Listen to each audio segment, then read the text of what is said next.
May 1945, Germany. The bodies were still there. 40 American soldiers lined up against a barn wall, shot in the back of the head. Executed. The SS officer who gave the order was sitting in a chair when Patton walked in, hands cuffed, uniform stripped of insignia, but still defiant. He looked up at Patton with something between contempt and indifference. Like 40 dead Americans meant nothing. The room went silent, everyone waiting to see what the general would do.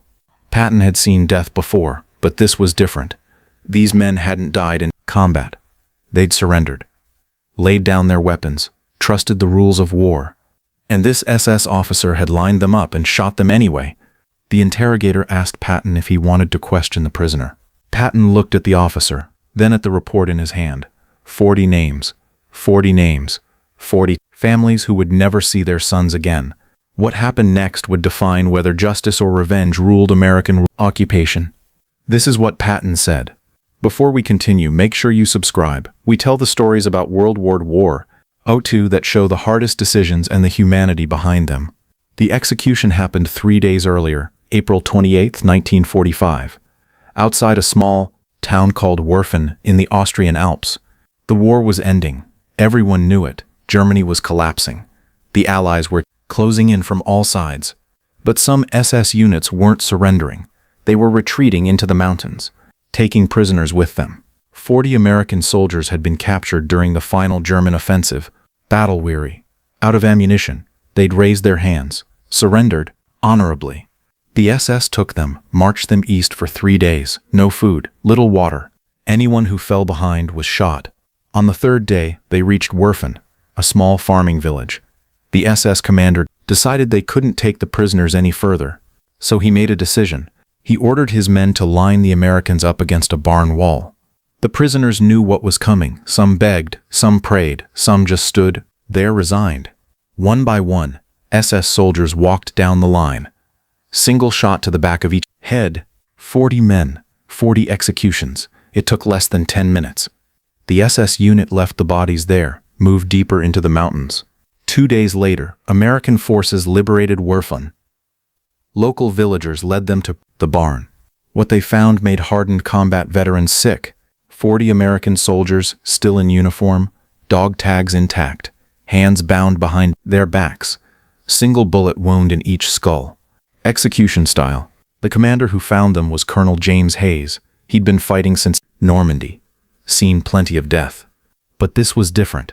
He radioed it up to Division. Division sent it to Corps. Corps sent it straight to Patton. Patton read the report, read it again. His jaw tightened. He got in his jeep immediately, drove to Werfen himself. By then, they'd caught the SS officer responsible.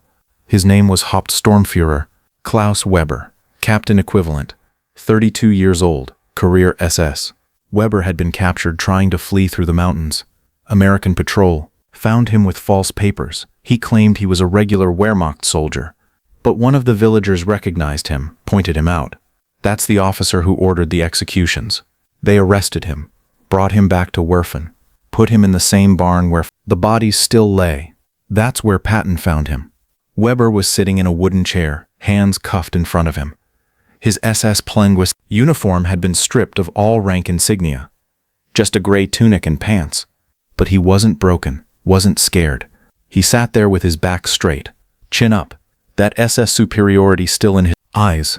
Patton walked into the barn, 4 stars on his helmet, ivory-handled revolver on his belt, boots echoing on the wooden floor. The room fell silent.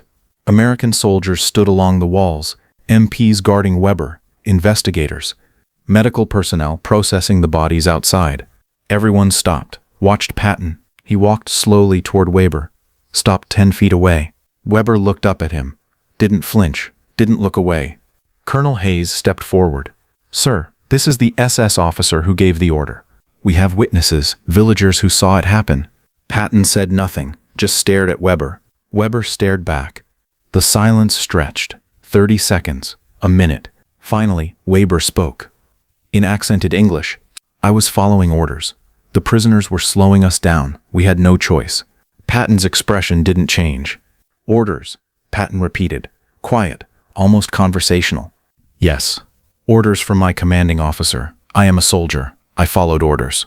Patton nodded slowly, like he was considering it. Then he walked closer, stopped right in front of Weber. You're not a soldier, Patton said. His voice was calm, controlled.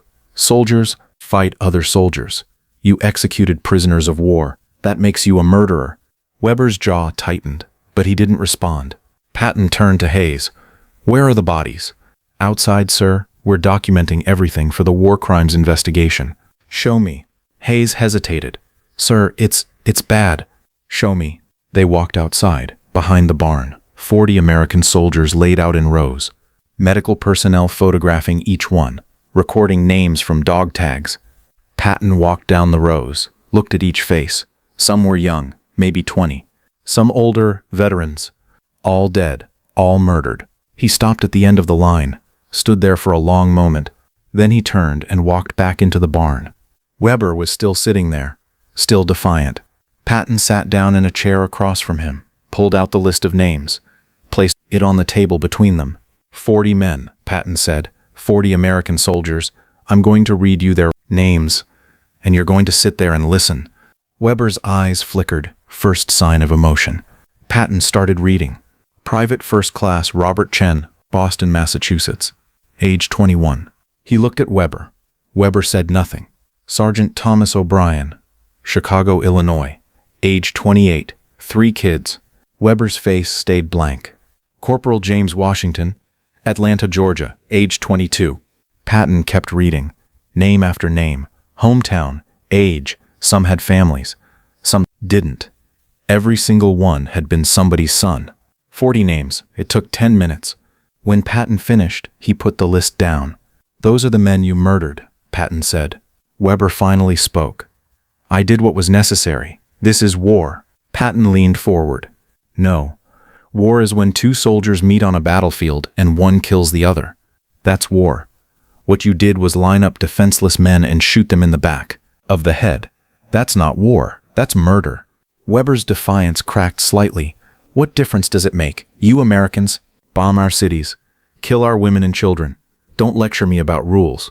Patton's eyes went cold. The difference is this. When American bombers hit civilians, it's a tragedy, a terrible consequence of war. But when you execute prisoners, it's a choice.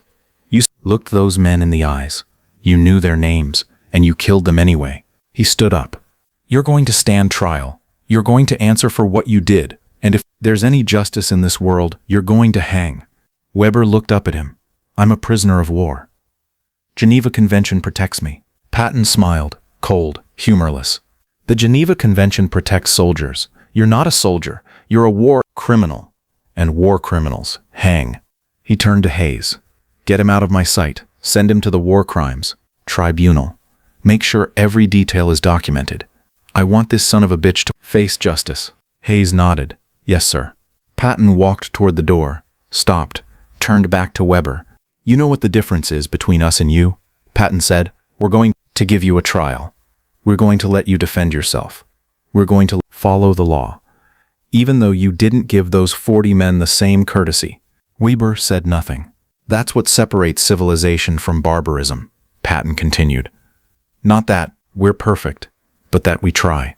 We hold ourselves to a standard, even when it's hard, even when scum like you make us want to throw that standard away. He looked at the American soldiers in the room. Every man in this room wants to put a bullet in your head right now. You know that, every single one of them. But they won't. Because we're not you. We don't execute prisoners. Patton walked out. Klaus Weber was transferred to the Nuremberg detention facility. He stood trial in October 1945. The evidence was overwhelming.